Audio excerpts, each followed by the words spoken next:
بسم الله الرحمن الرحيم. ومنهم من يقول ربنا آتنا في الدنيا حسنة وفي الآخرة حسنة وقنا عذاب النار. أولئك لهم نصيب مما كسبوا والله سريع الحساب. واذكروا الله في أيام معدودات فمن تعجل في يومين فلا إثم عليه ومن تأخر فلا إثم عليه لمن اتقى واتقوا الله واعلموا أنكم إليه تحشرون. ومن الناس من يعجبك قوله في الحياة الدنيا ويشهد الله على ما في قلبه ومن الناس من يعجبك قوله في الحياة الدنيا ويشهد الله على ما في قلبه ومن الناس من يعجبك قوله في الحياة الدنيا ويشهد الله على ما في قلبه وهو ألد الخصام. وإذا تولى سعى في الأرض ليفسد فيها ويهلك الحرث والنسل والله لا يحب الفساد. وإذا قيل له اتق الله أخذته العزة بالإثم فحسبه جهنم ولبئس المهاد. ومن الناس من يشري نفسه ابتغاء مرضات الله والله رؤوف بالعباد. يا أيها الذين آمنوا ادخلوا في السلم كافة ولا تتبعوا خطوات الشيطان إنه لكم عدو مبين. فإن زللتم من بعد ما جاءتكم البينات فاعلموا أن الله عزيز حكيم. هل ينظرون إلا أن يأتيهم الله في ظلل من الغمام والملائكة وقضي الأمر وإلى الله ترجع الأمور. سل بني إسرائيل كم آتيناهم من آية بينة ومن يبدل نعمة الله من بعد ما جاءته فإن الله شديد العقاب.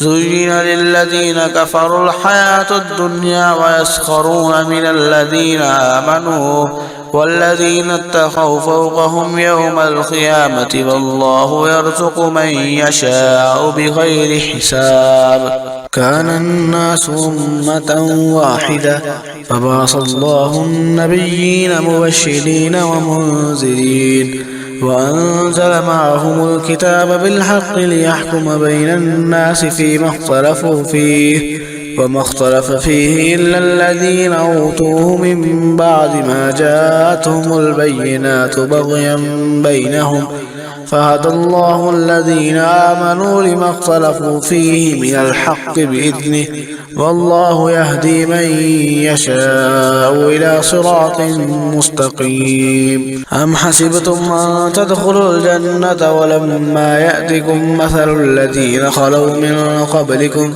مستهم البأساء والضراء وزلزلوا حتى يقول الرسول والذين آمنوا معه متى نصر الله ألا إن نصر الله قريب. يسألونك ماذا ينفقون قل ما أنفقتم من خير فللوالدين والأقربين واليتامى والمساكين وابن السبيل وما تفعلوا من خير فإن الله به عليم. كتب عليكم القتال وهو كره لكم وعسى أن تكرهوا شيئا وهو خير لكم وعسى أن تحبوا شيئا وهو شر لكم والله يعلم وأنتم لا تعلمون. يسألونك عن الشهر الحرام قتال فيه قل قتال فيه كبير وصد عن سبيل الله وكفر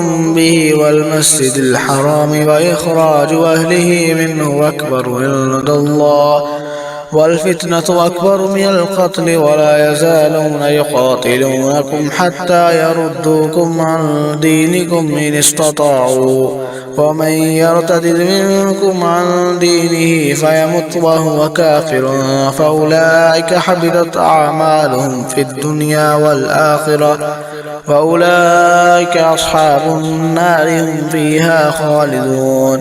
إن الذين آمنوا والذين هاجروا وجاهدوا في سبيل الله أولئك يرجون رحمة الله والله غفور رحيم. يسألونك عن الخمر والميسر قل فيهما إثم كبير ومنافع للناس وإثمهما أكبر من نفعهما ويسألونك ماذا ينفقون قل العفو كذلك يبين الله لكم الآيات لعلكم تتفكرون في الدنيا والآخرة. ويسألونك عن اليتامى قل إصلاح لهم خير وإن تخالطوهم فإخوانكم والله يعلم المفسد من المصلح ولو شاء الله لأعنتكم إن الله عزيز حكيم.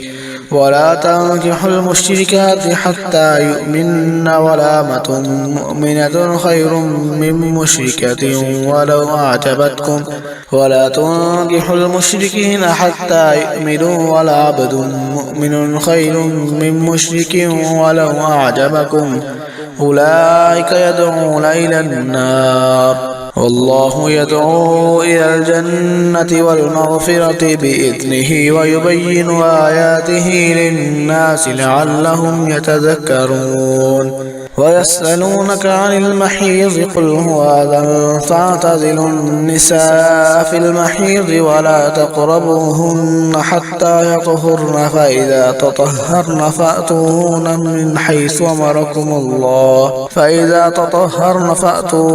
من حيث أمركم الله إن الله يحب التوابين ويحب المتطهرين.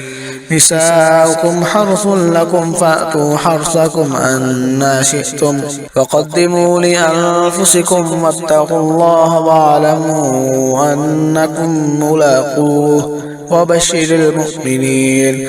ولا تجعلوا الله عرضة لأيمانكم أن تبروا وتتقوا وتصلحوا بين الناس والله سميع عليم. لا يؤاخذكم الله باللغو في أيمانكم ولكن يؤاخذكم بما كسبت قلوبكم والله غفور حليم. للذين يؤلون من نسائهم تربص 4 أشهر فإن فاءوا فإن الله غفور رحيم. وإن عزموا الطلاق فإن الله سميع عليم. والمطلقات يتربصن بأنفسهن 3 قروء ولا يحل لهن أن يكتمن ما خلق الله في أرحامهن إن كن يؤمن بالله واليوم الآخر وبعولتهن بحق بردهن في ذلك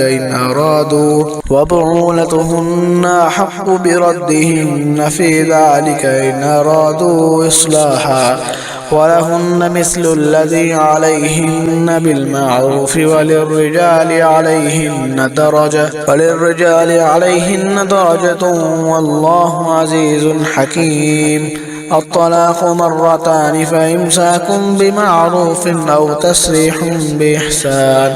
ولا يحل لكم أن تأخذوا مما آتيتموهن شيئا إلا أن يخافا ألا يقيما حدود الله فإن خفتم ألا يقيما حدود الله فلا جناح عليهما فيما افتدت به تلك حدود الله فلا تعتدوها ومن يتعد حدود الله فأولئك هم الظالمون.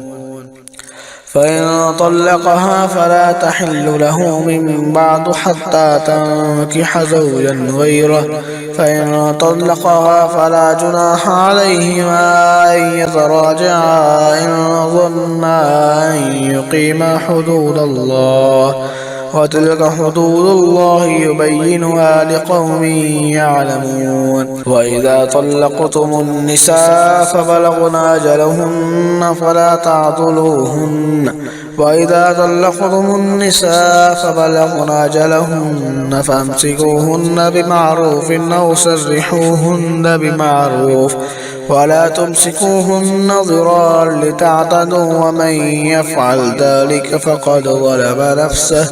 ولا تتخذوا آيات الله هزوا واذكروا نعمة الله عليكم وما أنزل عليكم من الكتاب والحكمة يعظكم به واتقوا الله واعلموا أن الله بكل شيء عليم. وإذا طلقتم النساء فبلغن أجلهن فلا تعضلوهن أن ينكحن أزواجهن إذا تراضوا بينهم بالمعروف ذلكم يوعظ به من كان منكم يؤمن بالله واليوم الآخر ذلكم أزكى لكم وأطهر والله يعلم وأنتم لا تعلمون.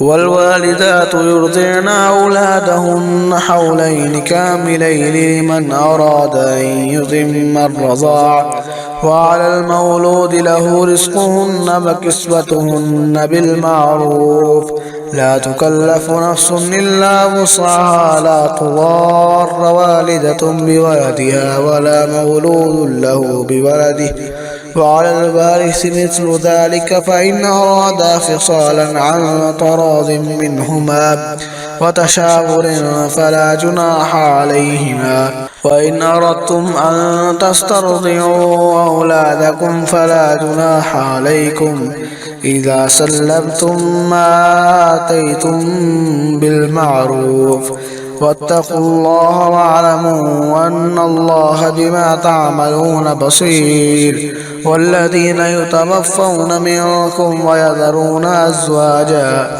يتربصن بأنفسهن 4 أشهر و10 فإذا بلغن أجلهن فلا جناح عليكم فيما فعلن في أنفسهن بالمعروف والله بما تعملون خبير. ولا جناح عليكم فيما عرضتم به من خطبة النساء أو أكننتم في أنفسكم علم الله أنكم ستذكرونهن ولكن لا تواعدوهن سرا إلا أن تقولوا قولا معروفا ولا تعزموا عقدة النكاح حتى يبلغ الكتاب أجله واعلموا أن الله يعلم ما في أنفسكم فاحذروه واعلموا أن الله غفور حليم. لا جناح عليكم إن طلقتم النساء ما لم تمسوهن أو تفرضوا لهن فريضة ومتعوهن على الموسع قدره وعلى المقتر قدره متاعا بالمعروف حقا على المحسنين. وإن طلقتموهن من قبل أن تمسوهن وقد فرضتم لهن فريضة فنصف ما فرضتم إلا أن يعفون أو يعفو الذي بيده عقدة النكاح وأن تعفوا أقرب للتقوى ولا تنسوا الفضل بينكم إن الله بما تعملون بصير.